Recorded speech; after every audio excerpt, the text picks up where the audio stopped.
Thursdays, we like to focus on Shelton, brought to you by our great friends at our community credit union. Had the opportunity to have an earlier segment than traditional with Shelton Police Chief Darrin Moody. Good morning, sir. Good morning. Morning. Look great here on the camera. See, You're going to get a good... I came into this 12s over here. That's it. How we got a big game coming up. We'll talk about for you and for the Seahawks here in just a little bit. But it's a new year. A lot of new things have already been happening in the city. So I thought we'd take this time for you to share with us some of the upcoming goals that you guys have and some of the accomplishments by the end of the year you want to make.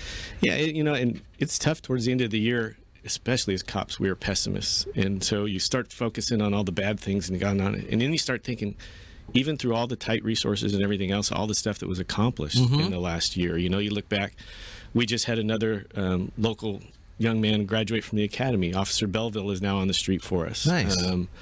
You know, he's from the area here. He's worked for us as a reserve in code enforcement, and now he's a police officer with us. That's great. You know, we're going to be sending another one to the academy in February. Officer Gilbert is on the street right now doing some training, and he's going to be going in February. We're going to probably add at least 2 bodies in 2020. Still trying to work within the resources we've got, but, you know, we get creative. You know, you may see some of the new cars running around town. They're not actually new. They're used. We were able to find some used vehicles, and the folks down at the PD said, how about we change our paint scheme on them and we make them these black cars, because it's actually cheaper to purchase an all-black vehicle than it is a black and white vehicle. Really?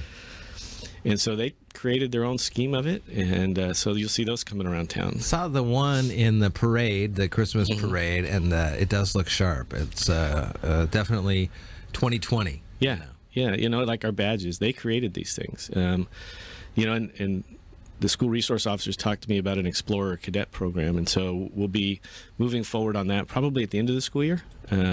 And I think it's a great thing. So what would that entail? Would that be something kind of like you see them?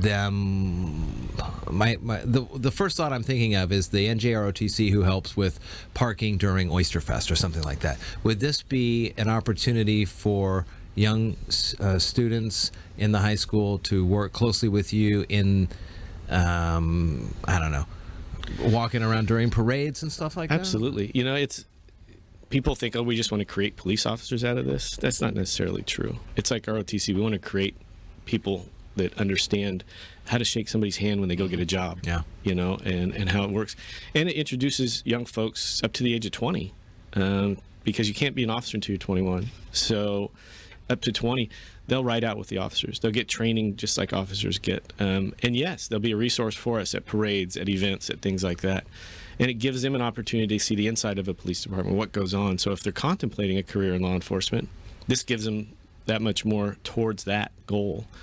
And we'll encourage education as we go. You know, I'd love to see kids from the junior college coming over in their first couple of years as cadets, just so they get an idea of what it's all about. And they can be city employees, government employees, whatever. They're not necessarily just police officers, but if that's their goal, this helps them get there. How much of the police officer's day is different than what people expect it to be? I mean, you hear a lot about it mostly being paperwork and stuff like that. It can. You know, you'll hear it often that 2 days are never the same. And I like to tell people it's feast or famine. There are days where you're doing nothing but writing reports all day. And writing is an important element of being a police officer. It's huge.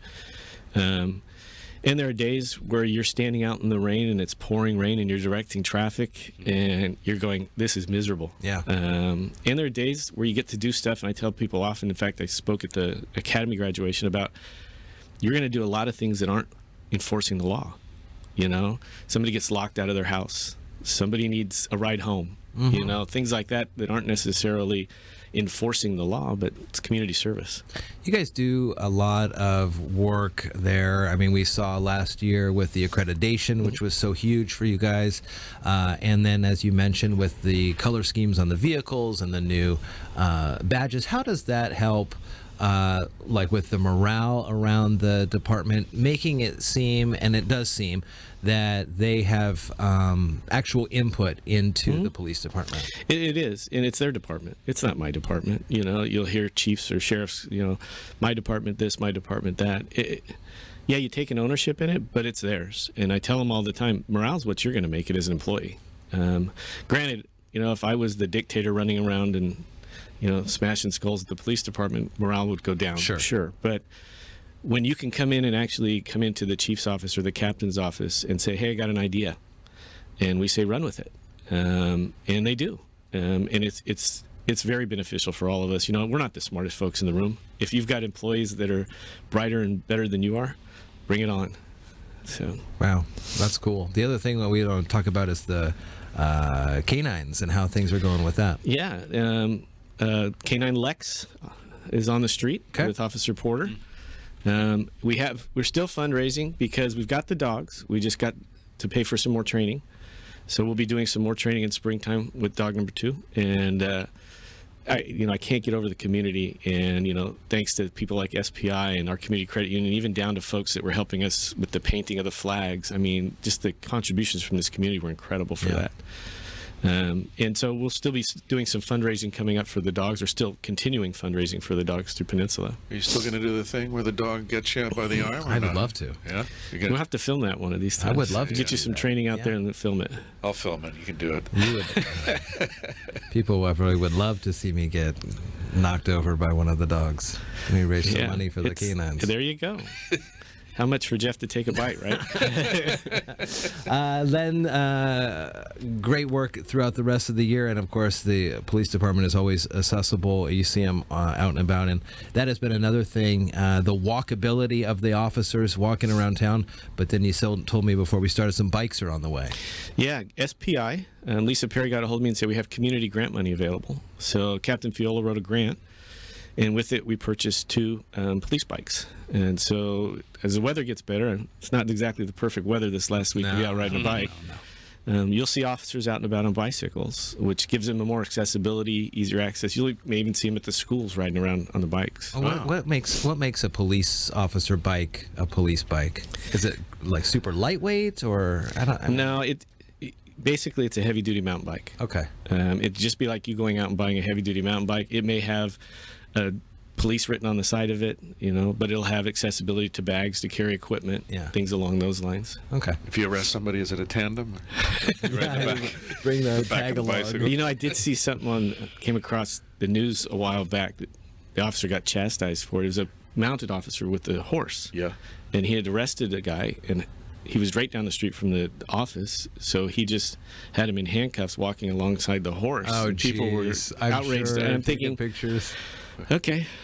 No, they won't get transported on a bike. They'll get transported by car. What's this hat you have here? Speaking of Canine Foundation and stuff. So, I came in and saw the 12s around here. Yeah. I had to give you something. So I was talking yesterday to a guest you had on here. Yeah. A guy I met a while back. The biggest Minnesota fan I know. Sure. Mike Tice. In more ways than one. In more ways than one. Biggest, tallest, and just, And he was going to try to get here today with me because we're making a friendly wager. He's got his foundation that's kicking off. I think he's having a fundraiser in August. Yeah. And I said, well, maybe you can help me with the Canine Foundation and raising some funds there. And I said, why don't we make a little wager on this weekend's game? And I said, I'll help raise $1,000 for yours if the Niners lose. If the Niners win, you're going to help me raise $1,000 for the Canine Foundation. And he laughed, telling me, well, we're the underdogs. How can you do this bet? But he's such a good-humored guy, good-natured guy. But he's got podcasts going this morning. But, I would anticipate he and I will get together after this game and figure out who's going to do what. That'll be a lot of fun. It was nice to meet him. Yeah. And what a run for the Niners this year. Just so exciting to see how well they did all season long. It's been, and we were talking about this previously, both the Niners and the Seahawks. I just enjoy watching those games. Sure. What a battle. And all these games in the last 6 or 7 games for both teams have come down to the last minute. Yeah. You're nail biting all the way up until the end of these games. It just makes for a fun season. And the opportunity is there once again if the Niners win this weekend, the Seahawks do as well, to face off one final time for the championship of the conference. And man, it would be down at Levi. Well, I had the opportunity to go to the last game at Seahawks Stadium, and it was just nobody sits during the game. No, Everybody no. stands the whole game. But it was really cool. And, the sportsmanship was good. Here I am wearing Niner gear thinking, okay, I used to be an Oakland Raider fan. I know what it was like to come into a Right. stadium. And there was good-natured ribbing going on. Oh, yeah. But overall, what a fun time. What a good time. And, I'm lucky enough to where a friend of mine has season tickets down at Levi Stadium, called me up and said, hey, I have an extra ticket. So I'll be taking off Saturday and going down to the game. Oh, you're Saturday. gonna go for Yeah. this Saturday. I go watch Minnesota. Oh my gosh, that's awesome. I just felt so lucky. The guy called and said, hey, I got an extra ticket if you want to come down. So I'm taking off Saturday and go to the game. Good for you. Good luck trying to get tickets to that next game if they win again. Yes, no you kidding. never know. No kidding. Awesome. Well, it's That always is good to cool. see you. Good to see you Have guys. a Thanks great for rest of inviting your me. day.